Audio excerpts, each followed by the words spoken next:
The guard's arm shot up the moment I reached the gate. "Invitation, ma'am," he said, not quite looking at me. I reached for my purse, but before my fingers found the envelope, I heard it. That laugh. High and sharp, cutting right through the warm evening air like it had been aimed.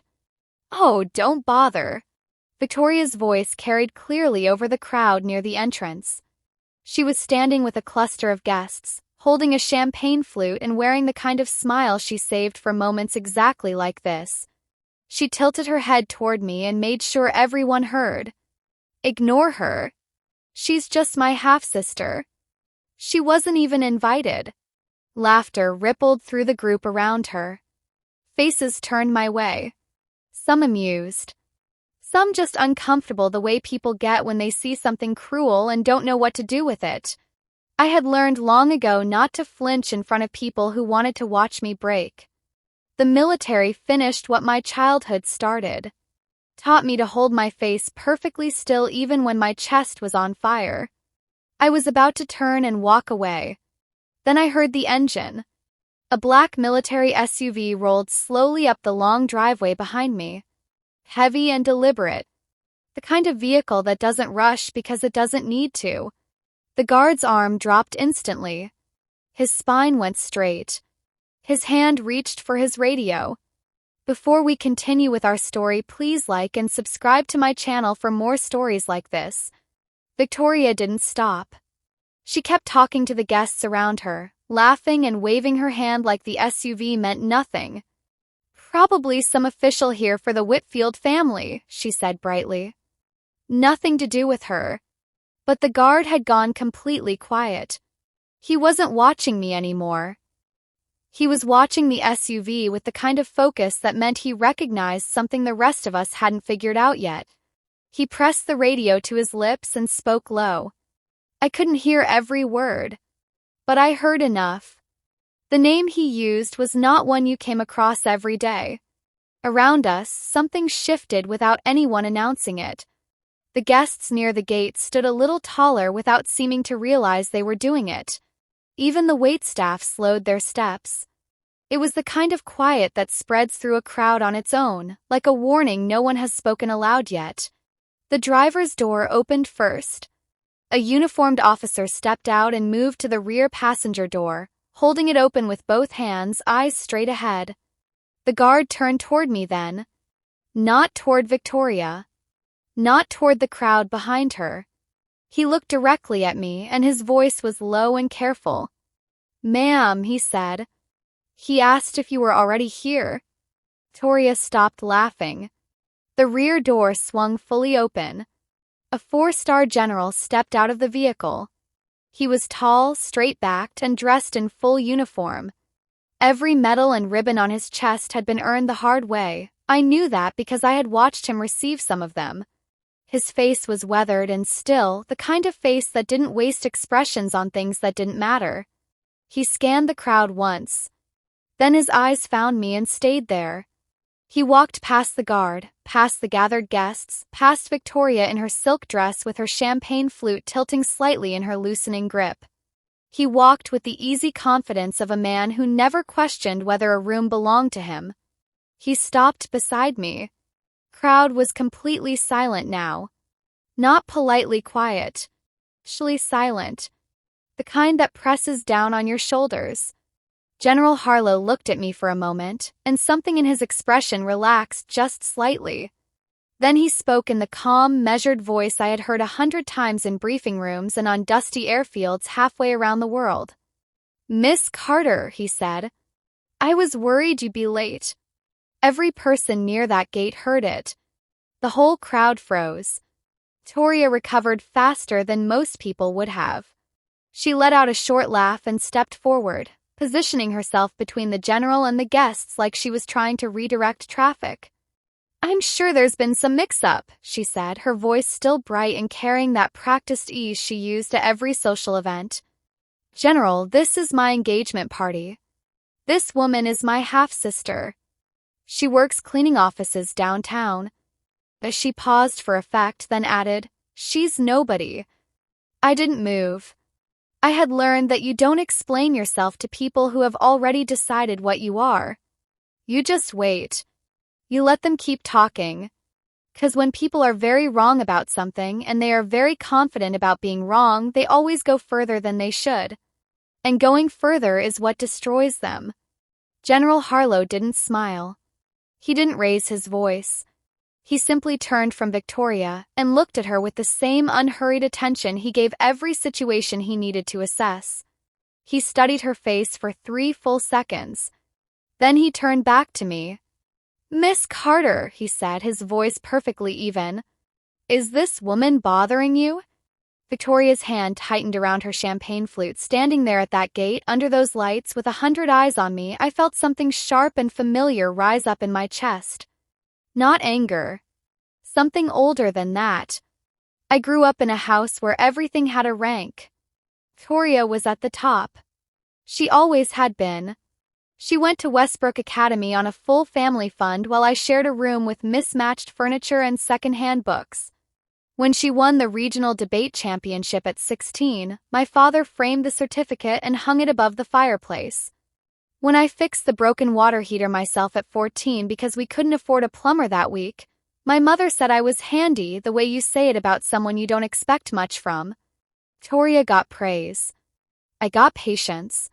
She was given choices. I was given limits. When I told them at 18 that I wanted to enlist instead of going to law school, my father looked at me like I had announced I was dropping out of the human race. My mother left the room. Victoria, sitting at the dining table with her law school brochures spread out in front of her, shook her head slowly and said, "I always knew you'd find a way to embarrass this family." I left the next morning. I never explained where I was going. I reached into my purse and pulled out the envelope. It was cream-colored, thick paper, sealed with a raised government emblem on the flap. I had carried it all the way from my apartment without opening it again because I had already memorized every word inside. I handed it to the guard. He took it with both hands, unfolded the single page carefully, and read it. His expression didn't change, but something in his posture did, like a door quietly closing on any remaining doubt. Victoria watched this and laughed again. But it was a different kind of laugh now. Shorter. Less sure of itself. "Whatever that paper says, it doesn't matter," she announced to the guests around her. "She doesn't belong here. This is my night." The guests who had been smiling along with her a few minutes ago were no longer quite so comfortable doing it. A few looked away. One woman near the back murmured something to the person beside her and didn't look up again. General Harlow turned to face the small crowd near the gate. His voice was quiet, but it reached everyone. "I personally asked Miss Carter to attend tonight," he said.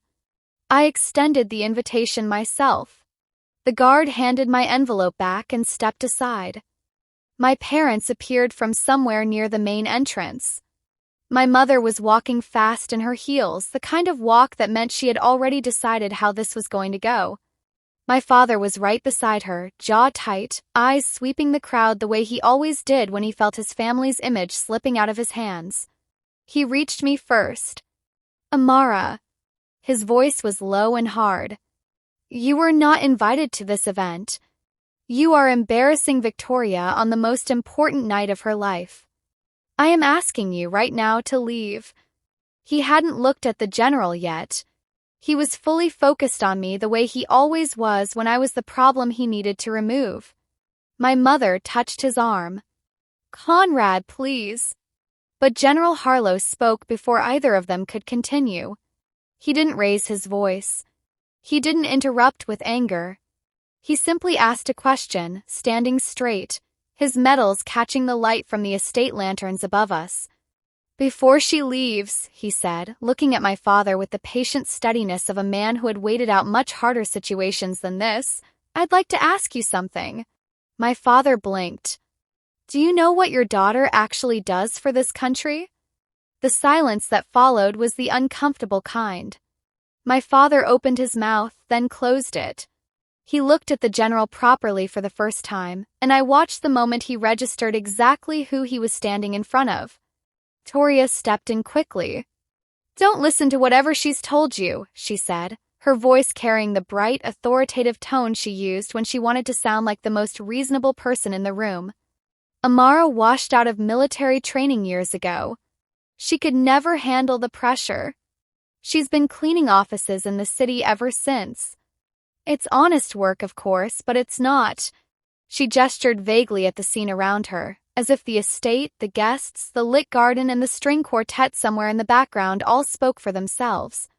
She doesn't belong in a conversation like this. General Harlow let her finish. He gave her words a moment of space, the way you do when you want everyone present to really hear what was just said before you respond to it. Then he looked at Victoria with the kind of expression I had only ever seen him use for information that was not just wrong but dangerously wrong. That, he said quietly, is not accurate. The guests nearest to us looked at each other. Victoria's fiancé, Daniel, had been standing a few feet back from the group the whole time, watching. I had met him once before briefly at a family dinner 2 years ago where Victoria had made sure to seat me at the far end of the table and introduced me to him as my sister, the one I mentioned. She hadn't told me what she had said about me to him, but from the way he shook my hand that night, quickly, without real interest, I could guess. Now he wasn't looking at Victoria. He was watching the general the way you watch someone when you're trying to work out if what you thought was solid ground is actually water. His parents stood beside him.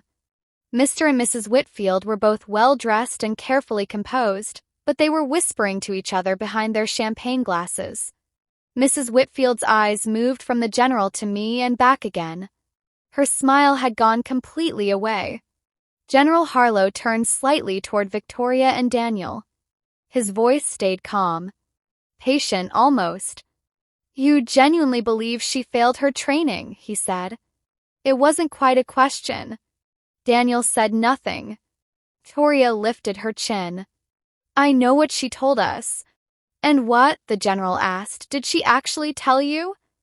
I answered before Victoria could. Not because I needed to defend myself, but because it was time. I had spent 11 years letting my family believe whatever story made it easiest for them to dismiss me. Standing there in front of all those guests and the general and Daniel's parents with their careful eyes, I realized the story had gone on long enough. When I left home, I said, keeping my voice steady, I didn't tell anyone where I was going.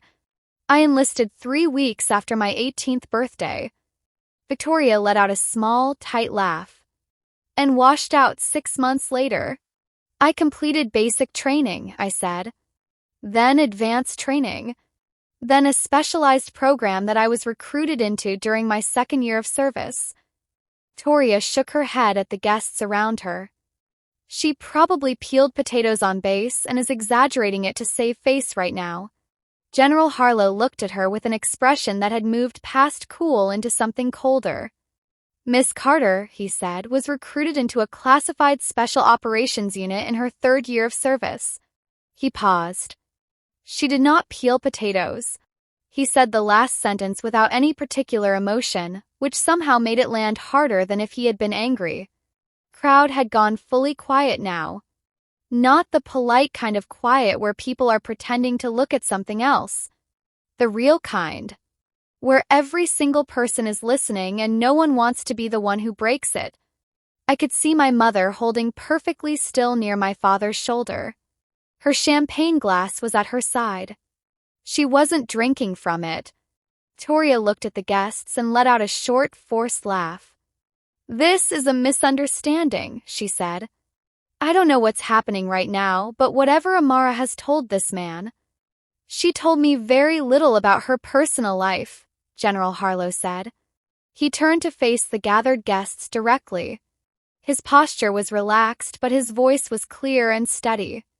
What I know about Miss Carter, I know from her record. From the reports of the soldiers who served alongside her. From the mission debriefs I read personally. He paused. Your host tonight has spent the last several minutes telling you her sister is a nobody. His eyes moved slowly across the faces in front of him. I thought you should know that the woman she is describing is the same officer who led the operation that saved 12 soldiers during a mission overseas. The words settled over the garden like something heavy being set down. Victoria's face changed. The bright, social ease she had worn all evening finally cracked. What was underneath it wasn't sadness. It was anger, the kind that comes from embarrassment when someone realizes they have talked themselves into a corner in front of a crowd. She turned to me with narrowed eyes. "You planned this," she said, her voice dropping low. "You set this whole scene up. You knew he would be here, and you timed this deliberately to ruin my night." "I received the invitation 2 weeks ago," I said. "I almost didn't come." "Security," Victoria said, raising her voice and turning to the 2 guards near the gate. "Can someone please escort her out of here? She wasn't on the original guest list, and she is disrupting a private event." The guards looked at each other. Neither of them moved. Then they both looked at General Harlow. It was the smallest moment, over in less than 2 seconds. But everyone saw it. The guards, employed by the Whitfield estate for the evening, men in pressed shirts who had been following instructions all night, looked past Victoria and toward the general the way people look when they are trying to figure out where the actual authority in a room is standing. General Harlow looked at both guards calmly and gave a single small shake of his head. They stayed where they were. Victoria spun toward Daniel. "Are you going to let this happen? This is your parents' estate. Tell them to remove her." Daniel opened his mouth. His father spoke first. "Let's all take a breath," Mr. Whitfield said carefully. He had moved forward from the edge of the crowd, and his voice had the measured quality of someone used to managing difficult situations in expensive rooms. "General, I want to apologize if there has been any discomfort this evening." General Harlow raised one hand slightly. Not unkindly. "No apology needed," he said. "But there is something the people present tonight deserve to know." Victoria's voice pitched higher. "There is nothing to reveal. She is my half-sister, and she has no reason to be." "She has every reason to be here," General Harlow said. Quiet that followed was the kind that happens when a room realizes it has been watching the wrong person all along. Everyone who had laughed when Victoria said the word nobody was now standing very still, holding that word like something they wished they hadn't picked up. General Harlow spoke carefully, the way he always did when the information mattered enough to get exactly right. 3 years ago, he said, a military platoon was pinned down in hostile territory during a classified operation.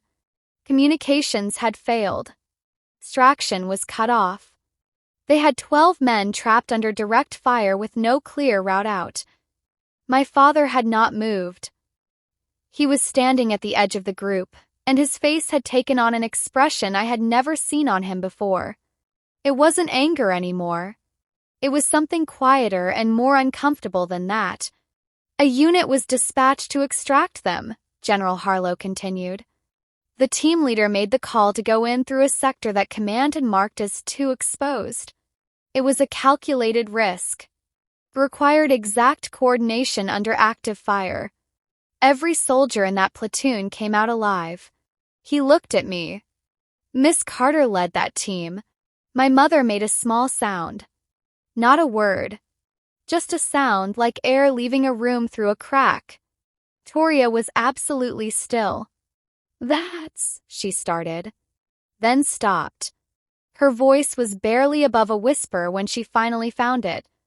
"That's not possible. She's my sister. She grew up in the same house as me." "Yes," the general said simply. "She did." General Harlow reached inside his uniform jacket. He pulled out a small velvet case, dark blue, about the size of a deck of cards. He held it in both hands for a moment before opening it. Inside was a medal, polished and precise, hanging from a ribbon in deep red and gold. I recognized it immediately. I had been told about it in a private meeting 3 weeks earlier.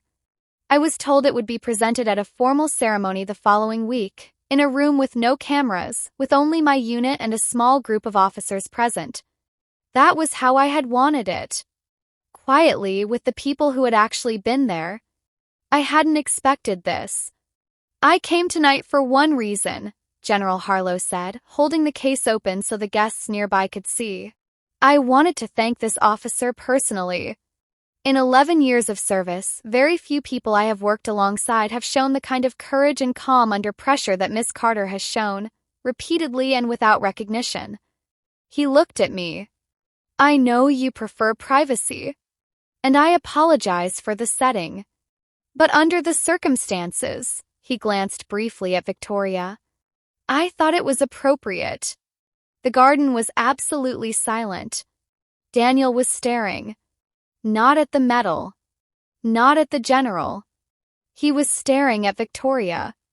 I had seen that expression on people before, not often but enough to know what it meant. It was the look of someone who was going back through every conversation they had ever had with a person and measuring it against something new. Checking for gaps. Finding them. His mother touched his arm gently and he didn't seem to notice. I thought about the family dinner 2 years ago. Victoria introducing me as the one I mentioned. Daniel shaking my hand quickly and moving on. At the time I had thought nothing of it. She would have told him her version of me long before I ever walked through that door, and her version was always the same. Amara, the one who couldn't handle it. Amara, the half-sister we don't really talk about. Now Daniel stood in front of me holding that same version of me in his hands like something that had just turned out to be counterfeit. He looked from the general to me and back again. Then he looked at Victoria. The concern in his face wasn't small. It was the kind of concern that lives in the chest, in the place where trust used to be. My parents moved at the same time, both stepping forward with the particular energy of people who had realized they were on the wrong side of something public and needed to recover quickly. My mother spoke first. Her voice was warm and easy in the way it got when she was performing for other people. We are so proud of Amara, she said, smiling at the guests nearest to her. We have always known she was capable of great things. We were just, she let out a light laugh. We were keeping her secrets, of course. You understand how it is. My father nodded along. We were joking earlier. All families joke. General Harlow looked at my mother. Then at my father. The warmth in his expression did not increase. Keeping her secrets, he repeated quietly. My father tried to smile. She's always been the modest one. We never wanted to make a fuss. You told your guests tonight that your daughter was born to serve, General Harlow said. His voice had not changed in volume or pace, but every word landed with weight. And that you don't mention her. He let that sit for exactly as long as it needed to. That didn't sound like a joke, he said. My mother's smile stayed in place, but her eyes went somewhere else entirely. Then General Harlow said something none of us expected.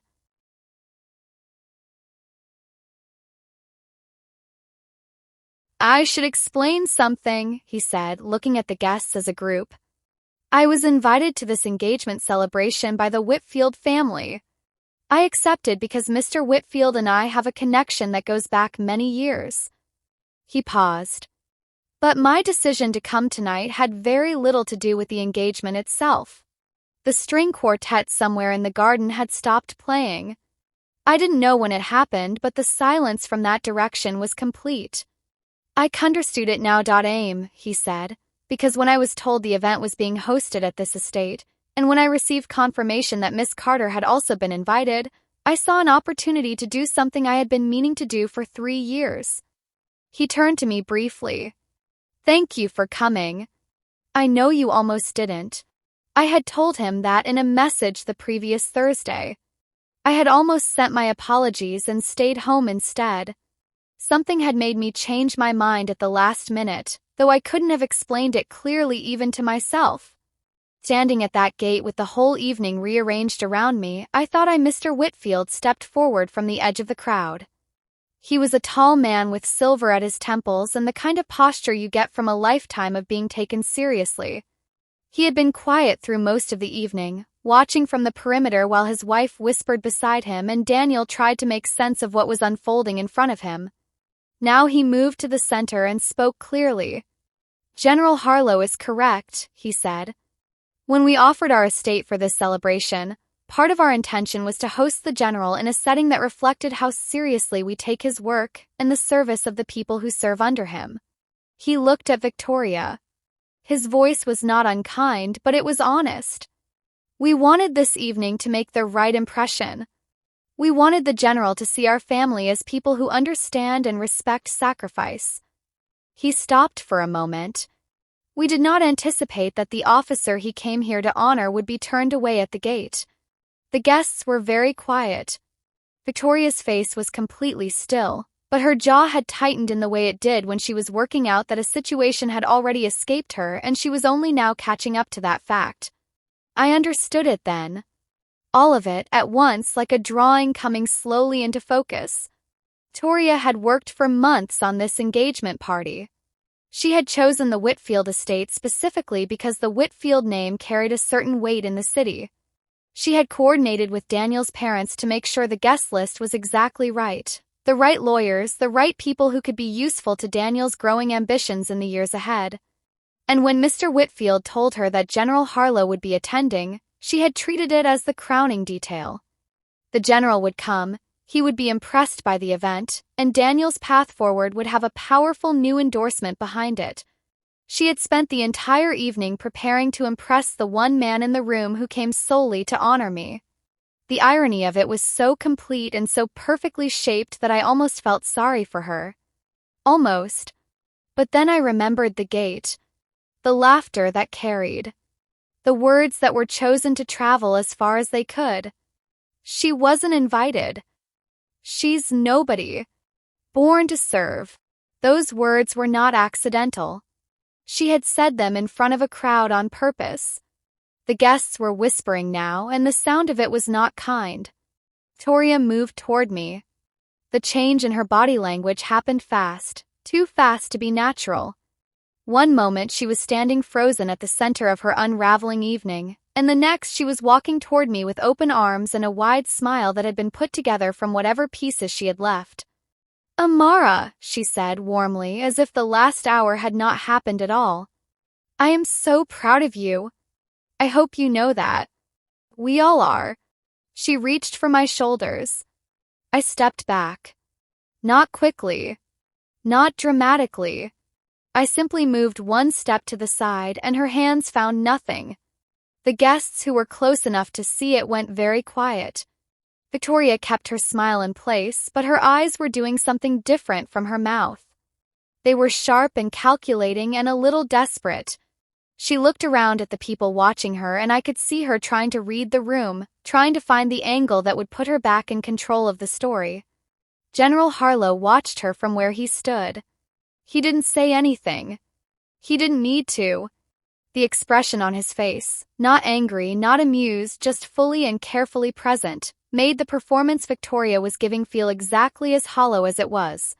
Someone near the back of the crowd asked gently why I had never corrected my family. Why I had let the story go on for so long. I turned toward the voice. It was one of Daniel's relatives, an older woman with kind eyes who looked genuinely curious rather than challenging. I thought carefully about how to answer it honestly. "I tried," I said. "In the beginning. I remembered calling home from base during my second year of service. My mother had answered. I told her I was doing well, that my training was going better than expected, that I had been selected for something I wasn't allowed to describe but that it mattered. She had listened politely and then asked whether I had heard that Victoria had made the dean's list. I had sent a letter once, early on, with a photograph of my unit. My father had written back a single paragraph. He said the photo was nice and asked if I had thought about finishing my degree. After a while, I said, I stopped trying to fix the story. They had already decided who I was. I was the one who walked away from a real future to clean floors on a military base. I paused. There's no point arguing with people who have already made up their minds. The older woman nodded. No one else spoke. Daniel pulled Victoria aside. It wasn't subtle. He touched her elbow and steered her a few steps away from the group, and the low, tight voice he used made it clear this was not a request. I couldn't hear every word. but I caught enough. He asked her how long she had known I was in the military. She said she hadn't known. He asked whether she had ever asked me. She said that wasn't the point.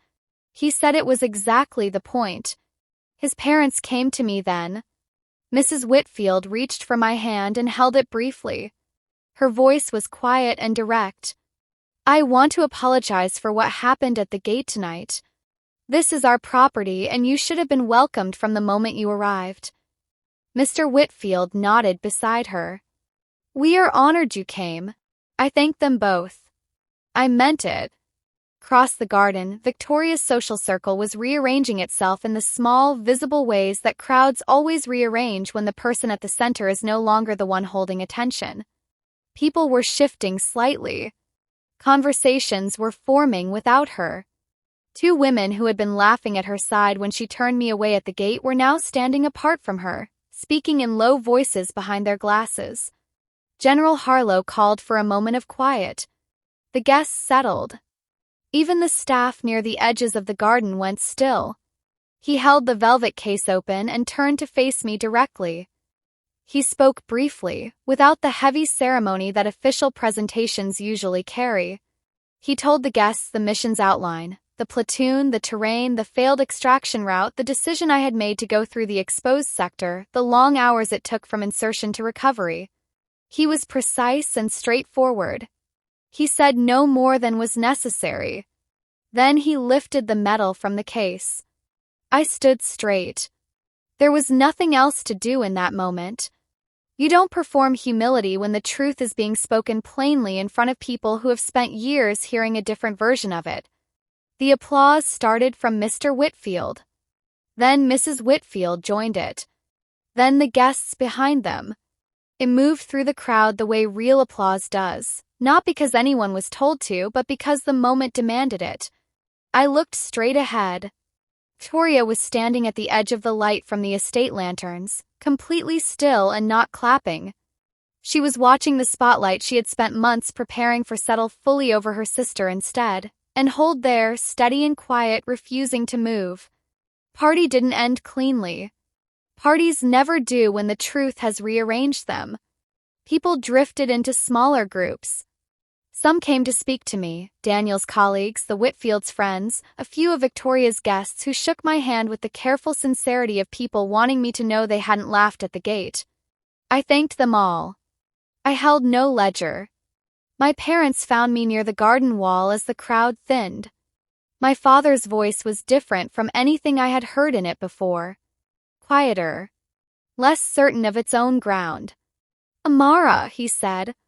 We had no idea. If we had known. You had ideas, I said.